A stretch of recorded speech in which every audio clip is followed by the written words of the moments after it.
The true foundation of marriage and human life.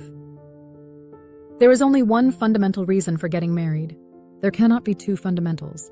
Many methods may develop from that foundation, and we use them in various ways, but the foundation itself remains singular. So, where is that foundation?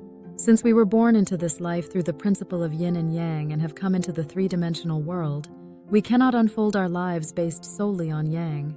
What is the root principle of how a person should live? We must first clarify this. What is the true reason a person lives? You live to express your own ideology. Many people may not immediately understand this, but from now on, take this as your subject of study. The foundation of life's principle is to properly establish your ideology, and this is what education is. When you cultivate good character and your ideology emerges from that, you express it to the world. That is the foundation. Living life with the goal of accumulating wealth or playing soccer well is not ideology. The person who leaves behind righteous lessons to those they are connected with, that is the person we speak of. That should be the standard by which you build your life. A person who achieves this is considered an elite. Studying to become such a person is what real learning is. After establishing your ideology, the goal of life is how many people you can share it with before you go. That is the essence and the foundation of our lives. So when you look at someone as a potential marriage partner, what should you focus on? Whether their ideology aligns with yours. You must know your own nature. If the person you meet is still studying and striving to grow, and you also want to meet that person, then you should also make an effort to grow. That way, you can stay together without separating. However, if the other person is striving to improve, but you are settling comfortably where you are, the relationship will inevitably end. That's how the world works now. In the past, women were treated like servants.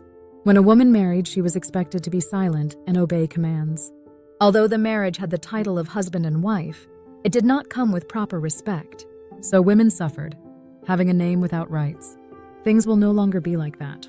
The reason many couples separate today is exactly this. We are in a transitional period. No one taught people their rights, but that era has already arrived.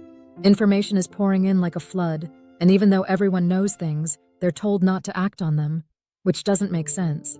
If you don't know something and you're told not to do it, that's understandable. But now women are highly educated.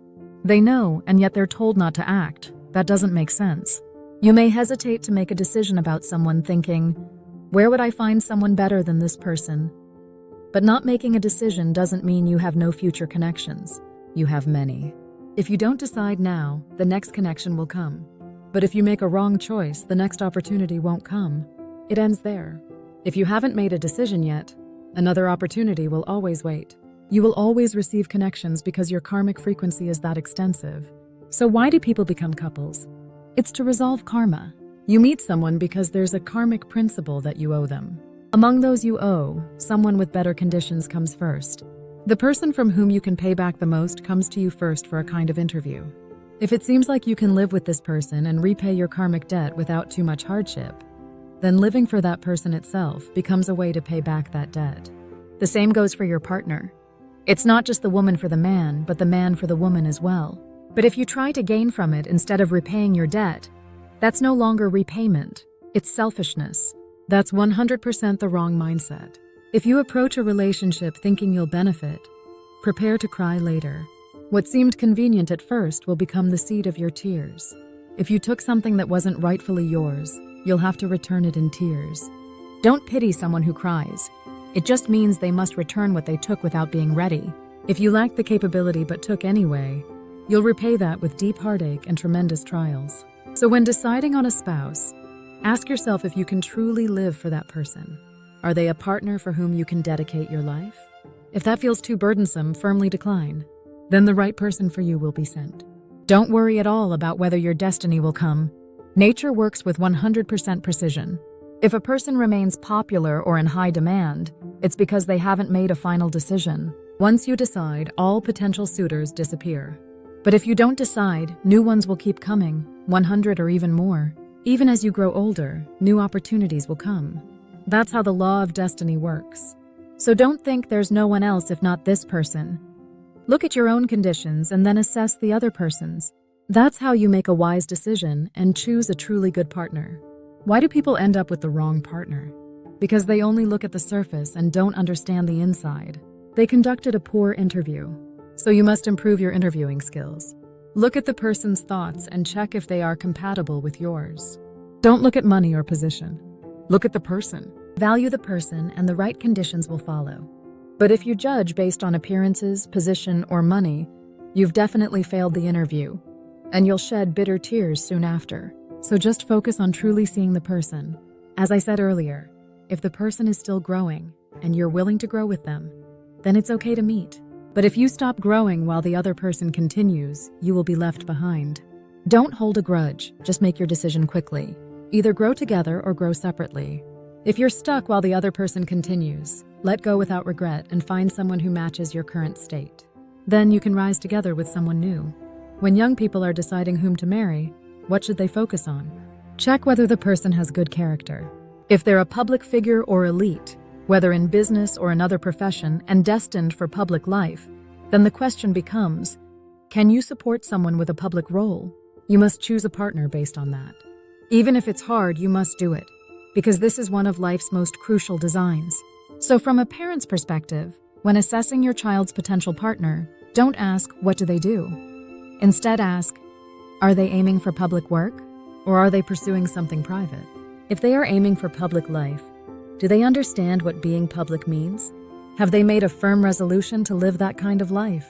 Or are they just drifting around, pulled by circumstances? You must assess all this and ask yourself, am I prepared to match that life? People must be matched to live well. If not matched, they cannot live together. From now on, mismatched relationships will break apart without exception. There is only one way for couples to live happily. They must communicate gently and effectively. That's the only way. Nothing else matters. If you can speak softly and connect well, everything will be fine. If you're already in a mismatched marriage, then start by adjusting this communication. Find ways to communicate better, even if you have to compromise or tolerate things. Even if you don't fully understand, try to match the other person's pace and learn to smile and talk kindly. The more time you spend doing this, the more abundant and fulfilling your life will become. And summary of Master CHEON Gong's lecture, number 9621. The Fundamental Principles of Life and Marriage. Simplified summary. 1. The core purpose of life. Establish and express your rightful beliefs. Life is not just about money, success, or hobbies. The true foundation of life is to form a sound character and establish your beliefs, values, or worldview. Then live by them and share them with the world. Those who do this are the true elites, and that is what true learning is about. 2. Marriage exists to resolve karma, past debts. A couple doesn't meet just for love. They meet to settle karmic debts from the past. If you skip one relationship, the next destined connection will come. But if you choose poorly, future connections may stop. Choosing someone wrongly brings hardship, not peace. 3. What to look for in a partner. Beliefs and growth potential. Don't choose someone based on appearance, money, or status. Look at their thoughts, values, and whether they're growing as a person. If they're growing and you want to be with them, you must grow too. If you stop while they grow, the relationship will eventually end. 4. Right relationships. Come to those who are prepared. Can you live for the sake of your partner? If that feels too heavy, respectfully decline. If you take from someone you're not meant to be with, you'll pay with suffering later. Destiny always brings the right match. Your job is to stay true and prepared. 5. The key to a happy marriage. Deep, gentle communication. As long as you can talk softly and well with your partner, things will go well, even without money or status. If your relationship is currently struggling, focus on rebuilding communication through understanding and patience. The more natural the communication becomes over time, the more abundant your life will be. 6. For parents. What to consider when children choose a partner. Don't ask, what does that person do? Instead, ask, are they someone who will live with public responsibility? If they will live a public or responsible life, is your child ready to support such a life? People must match in direction and values to live well together. Otherwise, separation is inevitable. One-line core message. Choose a partner based on values and mutual growth, not outer conditions. True harmony comes from shared beliefs and good communication. This is the story based on the above articles. Whispers of spring, late autumn in Seoul. The dry wind tapped gently against the library window. Sumin sat in a quiet corner, her eyes fixed on a passage she had read multiple times. Destiny doesn't arrive because you wait. It arrives when you are ready. That one sentence made her pause, tracing back over the threads of her own life. She was 33. 2 years had passed since her marriage ended. At first, she didn't understand why it had fallen apart. They had loved each other, hadn't they? But over time, through deep self-reflection, she began to see. Her partner had kept growing, learning, evolving, while she had stayed still. Sumin had mistaken stability for completion. What started as long conversations and shared dreams turned into routine silence. "Why are we like this?" she had once asked. "You stopped trying to understand me," was his reply. That truth stung more than the divorce itself. Since then, Sumin had started studying again, not textbooks, but herself. She began attending weekly lectures, one of which featured the teachings of Master CHEON GONG. "Marriage is a journey shared with someone who's willing to grow with you," he had said. "Look beyond appearances. See the mind, the soul. Marriage is not about what you gain, but what you're ready to give." She was especially struck by the idea that a couple meets not by chance, but to resolve karmic debts. Old connections seeking closure through love, through service. Then one afternoon, after a lecture, she met Jin Young at a nearby cafe. He was quiet, gentle, and had that same thoughtful look she saw in the mirror. "I've been divorced too," he confessed.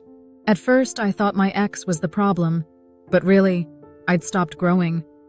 I was stuck." Sumin was surprised. His story mirrored hers in so many ways. They began meeting regularly.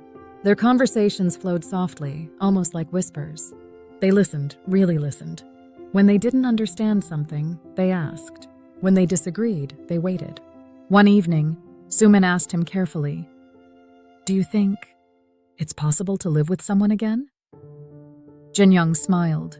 "Yes, if that person is willing to grow with me, and if I can live my life for them, not just myself." She closed her eyes. She could hear spring blooming in her heart. A few months later, they decided to marry.